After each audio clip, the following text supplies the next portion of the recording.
আলহামদুলিল্লাহ ওয়াসসালাতু ওয়াসসালাম আলা রাসূলিল্লাহ ওয়া আলা আলিহি ওয়া সাহবিহি আজমাইন আম্মা বাদ আউযু বিল্লাহি মিনাশ শাইতানির রাজীম বিসমিল্লাহির রহমানির রহিম কুল ইয়া আহলাল কিতাব তাআলু ইলা কালিমাতিন সাওয়াইন বাইনানা ওয়া বাইনাকুম আল্লা না'বুদা ইল্লাল্লাহ ওয়া লা নুশরিকা বিহি শাইয়্যান ওয়া লা ইয়াত্তাখিযা বা'দুনা বা'দান আরবাবান মিন দুনিল্লাহ ফাইন তাওয়াল্লাউ ফাকুলু আশহাদু বিআন্না মুসলিমুন রব্বি ইশরাহ লি সাদরি ওয়া ইয়াসসির লি আমরি ওয়াহলুল উকদাতাম মিন লিসানি ইয়াফকাহু কাওলি।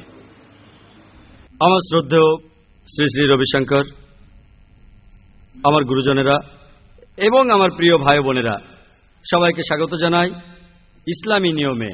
আসসালামু আলাইকুম ওয়া রাহমাতুল্লাহি ওয়া বারাকাতুহু।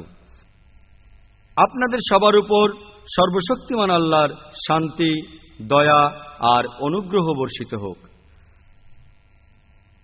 আজকের সন্ধ্যার আলোচনার বিষয় হল, এই অনুষ্ঠানের বিষয় হল ধর্মগ্রন্থগুলির আলোকে হিন্দু ধর্ম এবং ইসলামে ঈশ্বরের ধারণাকে ব্যাখ্যা করা।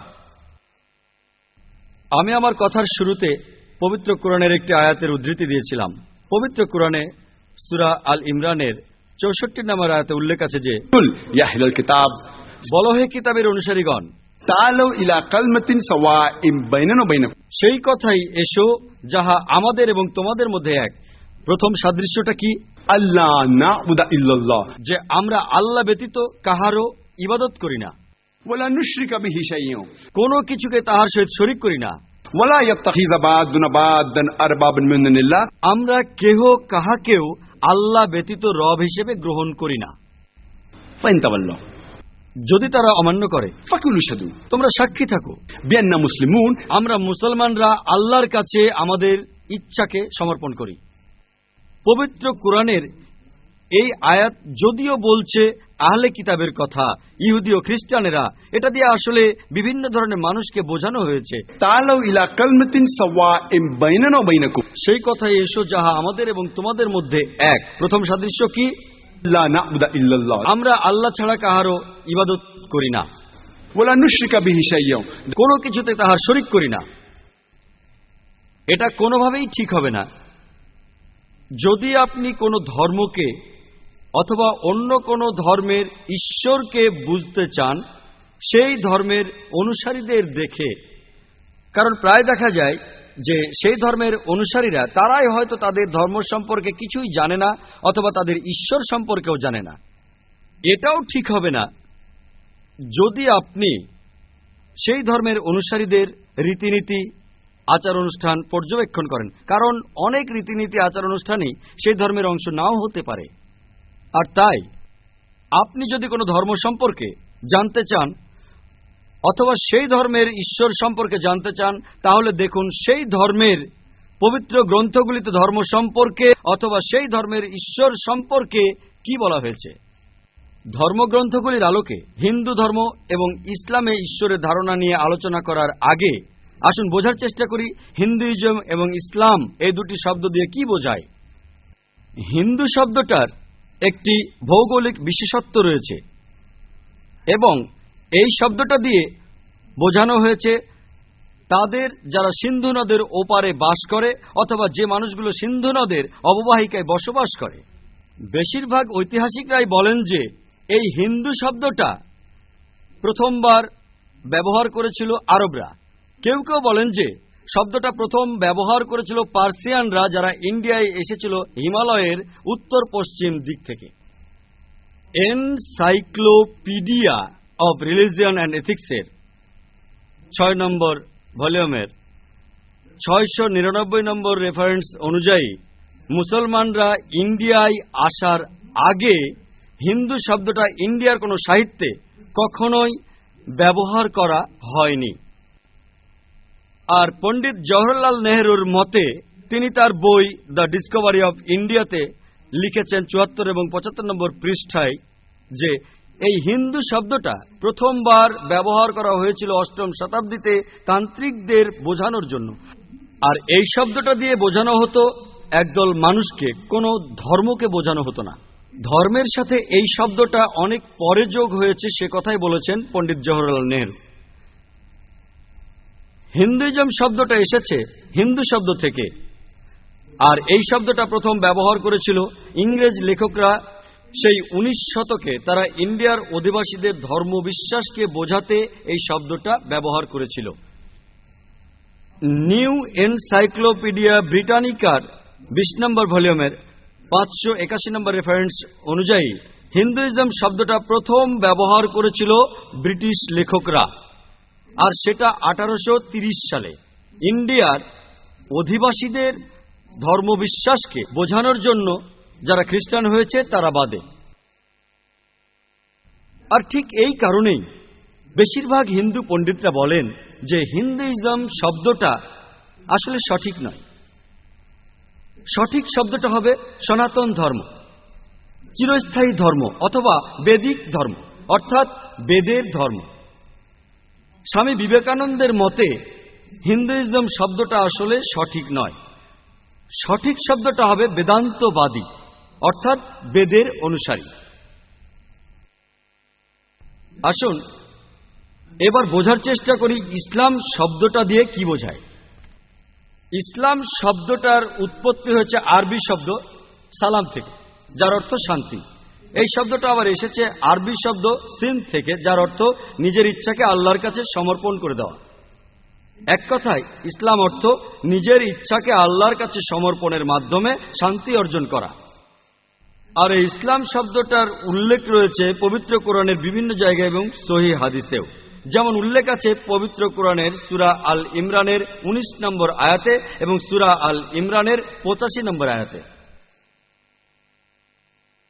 যে ব্যক্তি তার নিজের ইচ্ছাকে সর্বশক্তিমান আল্লাহর কাছে সমর্পণ করে শান্তি অর্জন করে, সেই হলো সত্যিকার মুসলিম। আর এই মুসলিম শব্দটাও কোরআনের বিভিন্ন জায়গায় আছে, সহিহ হাদিসেও আছে। যেমন উল্লেখ আছে সূরা আল ইমরানের ৬৪ নম্বর আয়াতে এবং সূরা ফসিলতের ৩৩ নম্বর আয়াতে।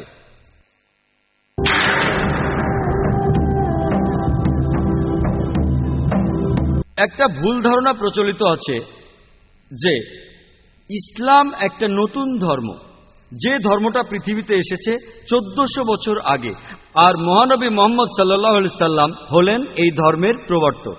সত্যি বলতে ইসলামের উৎপত্তি হয়েছে সৃষ্টির প্রথম লগ্নে, যখন মানুষ এই পৃথিবীতে পা রেখেছিল। আর মহানবী মুহাম্মদ সাল্লাল্লাহু আলাইহি সাল্লাম ইসলাম ধর্মের প্রবর্তন করেননি, বরং তিনি হলেন সর্বশেষ ও চূড়ান্ত নবী, যাকে আল্লাহ পাঠিয়েছেন। সর্বশেষ ও চূড়ান্ত নবী। আসুন দেখার চেষ্টা করি এই দুটি মহান ধর্মের পবিত্র গ্রন্থগুলি কি কি। হিন্দু ধর্মে পবিত্র গ্রন্থগুলি প্রধানত দুই ভাগে বিভক্ত, শ্রুতি এবং স্মৃতি। শ্রুতি শব্দ সংস্কৃতি, যার অর্থ যেটা উপলব্ধি করা হয়েছে, যেটা বুঝে নেওয়া হয়েছে, যেটা প্রকাশ করা হয়েছে। আর শ্রুতি, এই শ্রুতিগুলোকে বলা হয় ঈশ্বরের বাণী, আর এগুলো স্মৃতির চেয়ে বেশি পবিত্র। শ্রুতিকে আবারও দুই ভাগে ভাগ করা হয়েছে, বেদ এবং উপনিষদ। বেদ এই শব্দটা এসেছে সংস্কৃত শব্দ ভিদ থেকে, যার অর্থ সর্বশ্রেষ্ঠ জ্ঞান, যার আরো একটা অর্থ আছে পবিত্র জ্ঞান। বেদ আবারও 4 ভাগে বিভক্ত। এটা হলো ঋগ্বেদ, এটা হলো যজুর্বেদ,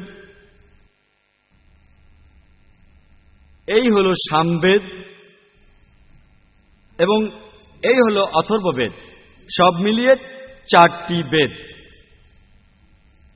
তবে বেদগুলি কত পুরনো সেটা নিয়ে পণ্ডিতদের ভেতর মতভেদ আছে। স্বামী দয়ানন্দ সরস্বতীর মতে, যিনি আর্য সমাজের প্রতিষ্ঠাতা, তিনি বলেন যে বেদগুলি আসলে 131 কোটি বছর আগে লেখা হয়েছে। তবে বেশিরভাগ হিন্দু পণ্ডিতরা বলেন যে বেদগুলি আনুমানিকভাবে 4000 বছরের পুরনো। বেদগুলো কিভাবে পৃথিবীতে এসেছে সেটা নিয়েও মতভেদ আছে। কোন ঋষির উপর প্রথম এই বেদগুলি অবতীর্ণ হয়েছিল সেটা নিয়েও পণ্ডিতদের ভেতর মতভেদ রয়েছে। যদিও পণ্ডিতদের মধ্যে মতভেদ রয়েছে যে বেদ কবে এসেছে, কোন অংশ প্রথমে এসেছে, কে প্রথম পেয়েছেন, এইসব মতভেদগুলি থাকা সত্ত্বেও বেদগুলিকে বলা হয়ে থাকে হিন্দু ধর্মের যাবতীয় ধর্মগ্রন্থগুলির মধ্যে সবচাইতে পবিত্র।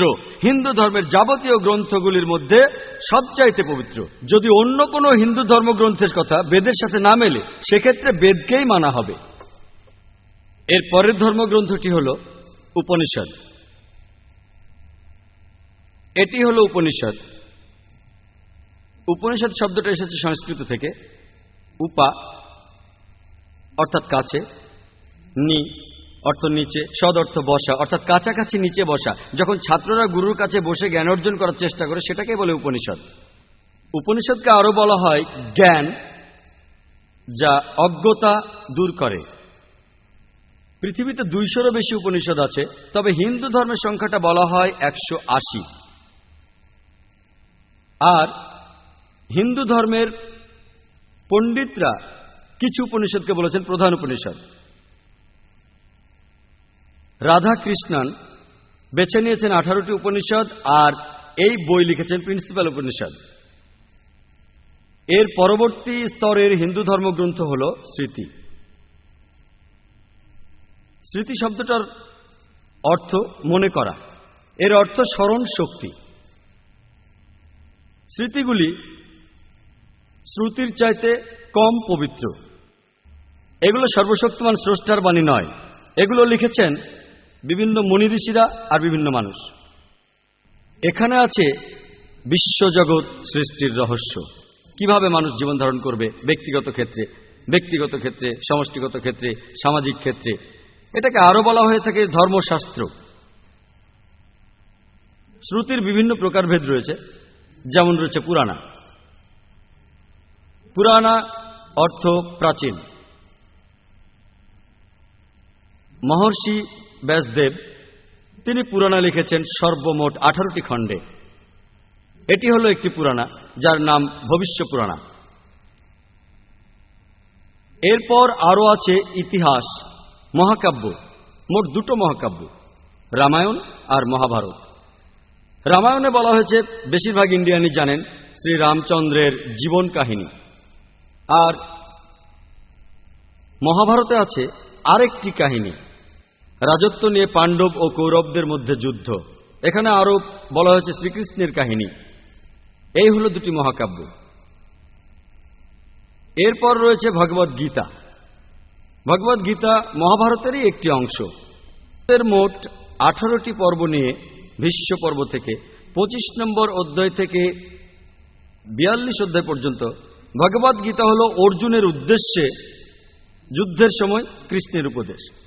ভগবদ গীতা হল সবচেয়ে জনপ্রিয়, আর হিন্দু ধর্মের যাবতীয় গ্রন্থগুলির মধ্যে এটাই সবচেয়ে বেশি পড়া হয়। এছাড়াও রয়েছে মনুস্মৃতি এবং আরো অনেক। এগুলি হল খুব অল্প কথায় হিন্দু ধর্মের যাবতীয় পবিত্র গ্রন্থগুলি। কিন্তু সবচেয়ে পবিত্র, সবচেয়ে খাঁটি যাবতীয় গ্রন্থগুলি হল বেদ। যদি কোনো কিছু বেদের বিরুদ্ধে যায়, আমরা বেদকেই মানব। আসুন এবার আমরা ইসলামের ধর্মগ্রন্থগুলো নিয়ে আলোচনা করি। এখানে সবচেয়ে পবিত্র ইসলামের ধর্মগ্রন্থগুলির মধ্যে সেটা হল পবিত্র কোরআন। পবিত্র কোরআন হল সর্বশেষ ও চূড়ান্ত আসমানি কিতাব, আল্লাহর সর্বশক্তিমান স্রষ্টার, যা নাজিল হয়েছিল সর্বশেষ ও চূড়ান্ত নবী মুহাম্মদ সাল্লাল্লাহু আলাইহি সাল্লামের উপর। পবিত্র কোরআনের সূরা রাদের 38 নম্বর আয়াতে উল্লেখ আছে যে, ওয়ালিকুল্লি আজলিন কিতাব, তোমার পূর্বে আমি অনেক রাসূল প্রেরণ করিয়াছি। পৃথিবীতে সর্বশক্তিমান আল্লাহর বেশ কিছু আসমানি কিতাব নাজিল হয়েছে। কোরআনে 4টি কিতাবের নাম উল্লেখ আছে, তাওরাত, জবুর, ইনজিল ও কোরআন। এছাড়াও আরও কিতাব রয়েছে, যেমন সুফে ইব্রাহিম। তবে যেসব ধর্মগ্রন্থগুলি এসেছে, সর্বশক্তিমান আল্লাহ যেসব কিতাব নাজিল করেছেন সর্বশেষ আসমানি কিতাব পবিত্র কোরআনের আগে, সেই কিতাবগুলি আসলে ছিল গুটি কয়েক মানুষের জন্য। আর সেই কিতাবগুলির নির্দেশ মেনে চলার প্রয়োজন ছিল নির্দিষ্ট কিছু সময়ের জন্য। তবে যেহেতু পবিত্র কোরআন আল্লাহর সর্বশেষ ও চূড়ান্ত আসমানি কিতাব, এই কিতাব শুধু মুসলমানদের জন্য নয়, শুধু আরবদের জন্য নয়, এই কিতাব সমগ্র মানবজাতির জন্য।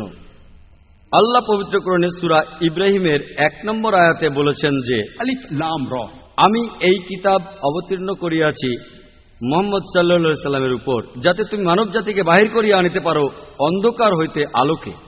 শুধুমাত্র মুসলমান বা আরবরা নয়, সমগ্র মানব জাতি। পবিত্র কোরআনের সমগ্র মানব জাতির জন্য একথা বারবার বলা হয়েছে কোরআনের বিভিন্ন জায়গায়, যেমন পবিত্র কোরআনে সূরা ইব্রাহিমের 52 নম্বর আয়াতে, সূরা বাকারার 185 নম্বর আয়াতে এবং সূরা আর জুমার 41 নম্বর আয়াতে, যে কোরআন নাজিল হইয়াছে সমগ্র মানব জাতির জন্য। ইসলামের পরবর্তী ধর্মগ্রন্থ হল সহিহ হাদিস। আমাদের মহানবী মুহাম্মদ সাল্লাল্লাহু আলাইহি ওয়াসাল্লাম যেসব কথা বলেছেন এবং যেসব কাজ করতেন, অনেক হাদিস আছে, তার মধ্যে একটি সহিহ আল বুখারী, এছাড়াও রয়েছে সহিহ মুসলিম। এই হাদিস আমাদের নবীজির কথা এবং কাজ হল পবিত্র কোরআনের ধারা বিবরণী, কোরআনের সাহায্যকারী গ্রন্থ। হাদিস কখনো কোরআনের বিপক্ষে যাবে না। এই হল সংক্ষেপে এই ধর্ম দুটির পবিত্র গ্রন্থগুলি। এবার আমরা শুরু করব মূল আলোচনা, পবিত্র গ্রন্থগুলির আলোকে হিন্দু ধর্ম এবং ইসলামে সর্বশক্তিমান ঈশ্বর সম্পর্কে ধারণা। ডাক্তার জাকির নায়েক কি বলেন, অথবা শ্রী শ্রী রবিশঙ্কর কি বলেন, অথবা অন্য মানুষেরা কি বলেন, সেটা ইম্পর্টেন্ট নয়। আমাদের দেখতে হবে পবিত্র ধর্মগ্রন্থগুলি কি বলছে এই দুই মহান ধর্মের ঈশ্বরের ধারণা সম্পর্কে। যদি আমি কিছু একটা বলি, অথবা শ্রী শ্রী রবিশঙ্কর কিছু বলেন, অথবা অন্য কেউ কিছু বলেন, যদি তা ধর্মগ্রন্থের সাথে মিলে যায় আমরা মেনে নেব। যদি কোনো উদাহরণ দেই আর ধর্মগ্রন্থের সাথে মিলে যায় আমরা মেনে নেব। যদি আমি কিছু বলি যেটা ধর্মগ্রন্থের সাথে মেলে না, যদি কোনো উদাহরণ দেই ধর্মগ্রন্থের সাথে মেলে না, আমরা সেটা বাদ দিয়ে দেব। প্রথমেই আমরা হিন্দু ধর্মগ্রন্থের আলোকে সেই ধর্মের ঈশ্বরকে নিয়ে আলোচনা করব। যদি কোনো সাধারণ হিন্দুকে প্রশ্ন করেন যে সে কতজন দেবতাকে বিশ্বাস করে, কেউ বলবে 3 জন, কেউ বলবে 100 জন, কেউ বলবে 1000 জন, আবার কেউ হয়তো বলবে 33 কোটি 330 মিলিয়ন। কিন্তু যদি কোনো জ্ঞানী হিন্দুকে জিজ্ঞেস করেন, যার হিন্দু ধর্ম সম্পর্কে ভালো ধারণা আছে, তিনি আমাদের বলবেন যে হিন্দু ধর্ম অনুযায়ী আমাদের বিশ্বাস ও পূজা করা উচিত এক ঈশ্বরকে। তবে একজন সাধারণ হিন্দু যে ধর্মমতে বিশ্বাস করে সেটি হল প্যানথিইজম, সবকিছুই স্রষ্টা। সাধারণ হিন্দুরা বিশ্বাস করে যে গাছ হল স্রষ্টা, সূর্য হল স্রষ্টা, চাঁদও স্রষ্টা, মানুষ জাতীয় স্রষ্টা, এমনকি সাপও স্রষ্টা। আর আমরা মুসলমানরা বলি সবকিছু হল স্রষ্টার। স্রষ্টা শব্দটার পরে একটি র আছে। সবকিছুর মালিক স্রষ্টা। গাছের মালিক স্রষ্টা, সূর্যের মালিক স্রষ্টা, চাঁদের মালিক স্রষ্টা, মানব জাতির মালিক স্রষ্টা, সাপের মালিকও স্রষ্টা। তাহলে প্রধান পার্থক্যটা হলো একজন সাধারণ হিন্দু এবং সাধারণ মুসলমানের মধ্যে, যে একজন হিন্দু বলবে সবকিছু স্রষ্টা আর মুসলমানরা বলবে সবকিছু স্রষ্টার। স্রষ্টা শব্দটার পরে একটা র। তাহলে প্রধান পার্থক্যটা হলো এই র অক্ষরটি। আমরা যদি এই র অক্ষরটার পার্থক্য দূর করতে পারি, হিন্দু আর মুসলমানের মধ্যে আমরা এক হয়ে যাব। আমরা সেটা কিভাবে করব? কোরআনই বলছে, तालो इला कलमतिन सवाइम बैनना बैनकुम। সেই কথা এসো যাহা তোমাদের এবং আমাদের মধ্যে এক। প্রথম সাদৃশ্যটা কি? अल्लाह नाबुदा इल्लल्लाह। আমরা অন্য কাহারও ইবাদত করি না আল্লাহ ব্যতীত। এবার আসুন বোঝার চেষ্টা করি হিন্দু ধর্মগ্রন্থগুলির সেই ধর্মের সর্বশক্তিমান ঈশ্বর সম্পর্কে কি বলে। ছান্দোগী উপনিষদে উল্লেখ করা আছে 6 নম্বর অধ্যায়ের 2 নম্বর পরিচ্ছেদের 1 নম্বর অনুচ্ছেদে, एकम एविदित्यम। স্রষ্টা মাত্র একজনই, দ্বিতীয় কেউ নেই। এটা সংস্কৃত ভাষায় আছে। আমি জানি যে এখানে বেদের উপর একজন পণ্ডিত ব্যক্তি উপস্থিত আছেন, শ্রী শ্রী রবিশঙ্কর। আমি এখানে একজন ছাত্র, তাই যদি আমার সংস্কৃত উচ্চারণ খুব একটা শুদ্ধ না হয় তার জন্য আমি ক্ষমা চাচ্ছি। উনি বেদের উপরে একজন পণ্ডিত আর আমি ইসলাম ও অন্যান্য ধর্মের একজন ছাত্র, পাশাপাশি হিন্দু ধর্মগ্রন্থ ও বেদেরও একজন ছাত্র আমি। শ্বেতাশ্বেতার উপনিষদে উল্লেখ আছে 6 নম্বর অধ্যায়ের 9 নম্বর অনুচ্ছেদে, नाचस्य कसिज जनिता न चदीपा। যার অর্থ তার সর্বশক্তিমান ঈশ্বরের কোনো বাবা মা নেই, তার কোনো প্রভু নেই। সর্বশক্তিমান ঈশ্বরের কোনো বাবা নেই, তার কোনো মা নেই, তার চেয়ে বড় কেউ নেই। শ্বেতাশ্বেতার উপনিষদে উল্লেখ আছে 4 নম্বর অধ্যায়ের 19 নম্বর অনুচ্ছেদে, न तस्य प्रतिमा अस्ति। সর্বশক্তিমান ঈশ্বরের কোনো প্রতিমা নেই, কোনো প্রতিমূর্তি নেই, কোনো প্রতিকৃতি নেই, কোনো রূপক নেই, কোনো ফটোগ্রাফ নেই, তার কোনো ভাস্কর্য নেই, কোনো মূর্তি নেই। শ্বেতাশ্বেতার উপনিষদে উল্লেখ আছে 4 নম্বর অধ্যায়ের 20 নম্বর অনুচ্ছেদে, সর্বশক্তিমান ঈশ্বরকে কেউ দেখতে পায় না। আর এছাড়াও রয়েছে ভগবত গীতার 7 নম্বর অধ্যায়ের 20 নম্বর অনুচ্ছেদে, সেই সব লোক যাদের বিচার বুদ্ধি কেড়ে নিয়েছে জাগতিক আকাঙ্ক্ষা, তারা অপদেবতার উপাসনা করে। তাহলে এটার অর্থ দাঁড়ায়, যেসব মানুষের বিচার বুদ্ধি কেড়ে নিয়েছে জাগতিক আকাঙ্ক্ষা, তারাই মূর্তি পূজা করে। আর এই উদ্ধৃতিটা শ্রী শ্রী রবিশঙ্করও দিয়েছেন তার বই Hinduism and Islam the common thread, অধ্যায়ের নাম নট ওয়ার্শিপিং আইডল গডস, 3 নম্বর পৃষ্ঠায় তিনি উদ্ধৃতি দিয়েছেন, তবে রেফারেন্স দেননি। রেফারেন্সটা হলো ভগবত গীতা 7 নম্বর অধ্যায় 20 নম্বর অনুচ্ছেদ। এছাড়াও ভগবত গীতার 10 নম্বর অধ্যায়ে 3 নম্বর অনুচ্ছেদে আছে যে লোকে জানে আমি কখনো জন্মাইনি, কখনো উদ্ভূত হয়নি, এই বিশ্বজগতের সর্বময় প্রভু। যজুর্বেদে উল্লেখ করা আছে 32 নম্বর অধ্যায়ের 3 নম্বর অনুচ্ছেদে, न तस्य प्रतिमा अस्ति। সর্বশক্তিমান ঈশ্বরের কোনো মূর্তি নেই। প্রতিমা শব্দটার অর্থ প্রতিমূর্তি, উপমা, রূপক, ফটো, ভাস্কর্য, মূর্তি। যজুর্বেদে আরো উল্লেখ আছে 40 নম্বর অধ্যায়ের 8 নম্বর অনুচ্ছেদে, সর্বশক্তিমান ঈশ্বর নিরাকার ও পবিত্র। যজুর্বেদে 40 নম্বর অধ্যায়ের 9 নম্বর অনুচ্ছেদে আছে अंधात्म भविष्यन्ति या असम्भूति मुपास्ते। আন্ধাত্মা অর্থ অন্ধকার, প্রবিশান্তি অর্থ প্রবেশ করা, আর আসাম্মতি অর্থ বিভিন্ন প্রাকৃতিক বস্তু যেমন আগুন, পানি, বাতাস। তারা অন্ধকারে প্রবেশ করে যারা প্রাকৃতিক বস্তুর পুজো করে, যেমন আগুন, পানি, বাতাস। এখানে আরো উল্লেখ আছে তারা আরো অন্ধকারে প্রবেশ করে যারা সাম্বুতির পুজো করে। সাম্বুতি হলো মানুষের তৈরি বস্তু, যেমন টেবিল, চেয়ার ইত্যাদি। কোথায় বলা হয়েছে? যজুর্বেদের 40 নম্বর অধ্যায়ের 9 নম্বর অনুচ্ছেদে। অথর্ববেদের 20 নম্বর অধ্যায়ের 58 নম্বর স্তোত্রের 3 নম্বর অনুচ্ছেদে আছে देव महा असि। সৃষ্টিকর্তা সুমহান। আর বেদগুলির মধ্যে সবচেয়ে পবিত্র হল ঋগ্বেদ। এই ঋগ্বেদের মধ্যে 1 নম্বর গ্রন্থের 164 নম্বর পরিচ্ছেদের 46 নম্বর অনুচ্ছেদে আছে एकम सत विप्र बहुधा वेदान्ते। সত্য একটাই, ঈশ্বর একজনই। জ্ঞানীরা ঈশ্বরকে ডেকে থাকেন অনেক নামে। ঈশ্বর একজনই, তবে জ্ঞানীরা ঈশ্বরকে ডেকে থাকেন অনেক নামে। আর একে একে 33টি আলাদা নামে ঈশ্বরকে ডাকা হয়েছে শুধুমাত্র ঋগ্বেদে 2 নম্বর গ্রন্থের 1 নম্বর অনুচ্ছেদে। তার একটি হল ব্রহ্মা। ব্রহ্মা শব্দটার অর্থ সৃষ্টিকর্তা। যদি আপনি সৃষ্টিকর্তা শব্দটার আরবি করেন, সেটা হলো খালিক। আমাদের মুসলমানদের কোনো আপত্তি নেই যদি কেউ বলেন যে সর্বশক্তিমান ঈশ্বর হলেন খালিক অথবা সৃষ্টিকর্তা। কিন্তু যদি কেউ বলে সর্বশক্তিমান ঈশ্বরের 4টি মাথা আছে, প্রত্যেক মাথায় একটি করে মুকুট আছে, তাহলে ঈশ্বরের প্রতিমূর্তি বানাচ্ছেন। মুসলমানরা তাতে প্রবল আপত্তি জানাবো। এছাড়াও আপনি তাহলে শ্বেতাশ্বেতার উপনিষদের বিরুদ্ধে যাচ্ছেন। 4 নম্বর অধ্যায়ের 19 নম্বর অনুচ্ছেদে আছে न तस्य प्रतिमा अस्ति। স্রষ্টার কোনো প্রতিমূর্তি নেই। আরো একটি নামে ডাকা হয়েছে সর্বশক্তিমান ঈশ্বরকে। ঋগ্বেদের 2 নম্বর গ্রন্থে 1 নম্বর পরিচ্ছেদে 3 নম্বর অনুচ্ছেদে, সেটা হল বিষ্ণু। বিষ্ণু হল সেই ঈশ্বর যিনি রক্ষাকারী। যদি এই রক্ষাকারী শব্দটার আরবি করেন, তাহলে কাছাকাছি শব্দ রব। আমাদের মুসলমানদের কোনো আপত্তি নেই যদি কেউ ঈশ্বরকে বলেন রব অথবা রক্ষাকারী। কিন্তু কেউ যদি বলেন সর্বশক্তিমান ঈশ্বরের 4টি হাত আছে আর এভাবে প্রতিমূর্তি বানান, তার হাতে একটি পদ্ম আর একটি শাঁখ, সমুদ্রের উপর ঘুরে বেড়ান সাপের পিঠে চড়ে, আমরা মুসলমানরা তাতে প্রবল আপত্তি জানাবো। এছাড়াও আপনি যজুর্বেদের বিরুদ্ধে যাচ্ছেন।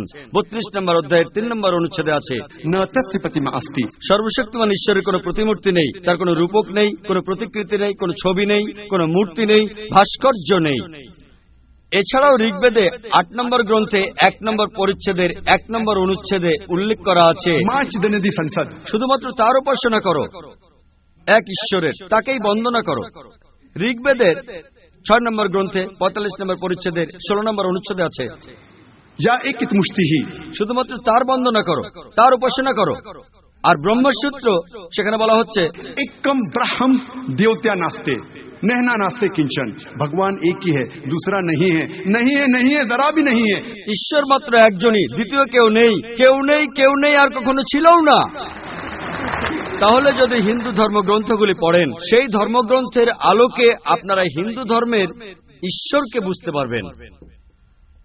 আসুন এবার বোঝার চেষ্টা করি ইসলাম ধর্মের ঈশ্বরকে। ইসলাম ধর্মের ঈশ্বর সম্পর্কে যদি কেউ বলতে চায়, তাহলে তাকে বলতে হবে সূরা ইখলাসের 1 থেকে 4 নম্বর আয়াত, কুল হু আল্লাহু আহাদ, বলো তিনি আল্লাহ এক অদ্বিতীয়, আল্লাহুস সামাদ, আল্লাহ কাহারও মুখাপেক্ষী নন, লাম ইয়ালিদ ওয়া লাম ইউলাদ, তিনি কাহাকেও জন্ম দেননি, কখনো জন্ম নেননি, ওয়া লাম ইয়াকুল লাহু কুফুয়ান আহাদ, তাহার সমতুল্য কেউ নাই। এই 4 লাইনের সংজ্ঞাটি আল্লাহ সুবহানাহু ওয়া তাআলার সর্বশক্তিমান ঈশ্বরের বলা হয়েছে কোরআনে। যদি কোনো লোক বলে যে সেই সর্বশক্তিমান ঈশ্বর, যদি সে এই 4 লাইনের সংজ্ঞার সাথে মিলে যায়, আমরা মুসলমানরা বিনা দ্বিধায় তাকে ঈশ্বর বলে মেনে নেব। প্রথমটা হলো কুল হু আল্লাহু আহাদ, বলো তিনি আল্লাহ এক অদ্বিতীয়, एकम अद्वितीयम। স্রষ্টা মাত্র একজনই, দ্বিতীয় কেউ নেই। ছান্দোক্য উপনিষদের 6 নম্বর অধ্যায় 2 নম্বর পরিচ্ছেদে 1 নম্বর অনুচ্ছেদে আছে।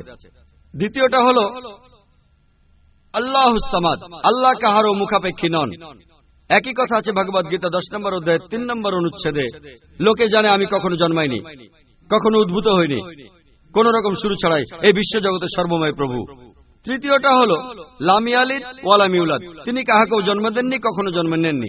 একই কথা বলা আছে শ্বেতাশ্রত উপনিষদের 6 নম্বর অধ্যায়ের 9 নম্বর অনুচ্ছেদে। नाचस्य कसिज जनिता न च दीपा। সর্বশক্তিমান ঈশ্বরের কোনো বাবা মা নেই, তার কোনো প্রভু নেই। সর্বশক্তিমান ঈশ্বরের কোনো বাবা নেই, তার কোনো মা নেই, তার চেয়ে বড় কেউ নেই। আর চতুর্থটি হলো ওয়া লাম ইয়াকুল লাহু কুফুয়ান আহাদ, তাহার সমতুল্য কেউ নেই। শ্বেতাশ্রত উপনিষদের 4 নম্বর অধ্যায়ের 19 নম্বর অনুচ্ছেদ, যজুর্বেদের 32 নম্বর অধ্যায় 3 নম্বর অনুচ্ছেদে আছে, न तस्य प्रतिमा अस्ति। সর্বশক্তিমান ঈশ্বরের প্রতিমূর্তি নেই, কোনো প্রতিকৃতি নেই, তার কোনো রূপক নেই, তার কোনো ছবি নেই, তার কোনো মূর্তি নেই। যদি কেউ বলে যে অমুক লোকটি ঈশ্বর, যদি সেই লোক কোরআনের এই 4 লাইনের সংজ্ঞার সাথে মিলে যায় হিন্দু ধর্মগ্রন্থগুলির সাথে, সেই লোককে ঈশ্বর বলে মেনে নিতে আমার কোনো আপত্তি থাকবে না। উদাহরণস্বরূপ, অনেক লোক আছেন যারা ভগবান রজনীশকে ঈশ্বর বলে মানেন। একবার এক প্রশ্নোত্তর পর্বে এক হিন্দু ভাই আমাকে বলেছিল যে, ভাই জাকির, আমরা হিন্দুরা ভগবান রজনীশকে ঈশ্বর বলে মানি না। আমি উত্তরে বলেছিলাম, আমি কখনোই বলি না হিন্দুরা ভগবান রজনীশকে ঈশ্বর বলে মানেন। আমি হিন্দু ধর্মগ্রন্থগুলি পড়েছি, ওই গ্রন্থগুলির কোথাও লেখা নেই যে ভগবান রজনীশ একজন ঈশ্বর। আমি বলেছি কিছু হিন্দু মানুষ, কিছু হিন্দু লোক বিশ্বাস করে যে ভগবান রজনীশ ঈশ্বর, তাকে অনেকেই ঈশ্বর বলে মানে। আসুন ভগবান রজনীশকে পরীক্ষা করি সূরা ইখলাস দিয়ে আর হিন্দু ধর্মগ্রন্থগুলি দিয়েও পরীক্ষা করে দেখি। প্রথমটা कुल हु अल्लाहु अहद, বলো তিনি আল্লাহ এক অদ্বিতীয়, एकम अद्वितीयम। স্রষ্টা একজনই, দ্বিতীয় কেউ নেই। ভগবান রজনীশ কি অদ্বিতীয়? সেই একমাত্র মানুষ যে নিজেকে ঈশ্বর বলে দাবি করে। অনেকেই দাবি করে, বিশেষ করে আমাদের এই দেশে 1000টা মানুষ নিজেকে ঈশ্বর বলে দাবি করেছে, সেই একমাত্র নয়। তবে রজনীশের ভক্তরা কেন বলবে যে না সে অদ্বিতীয়? এবার দ্বিতীয় পরীক্ষায় আসি।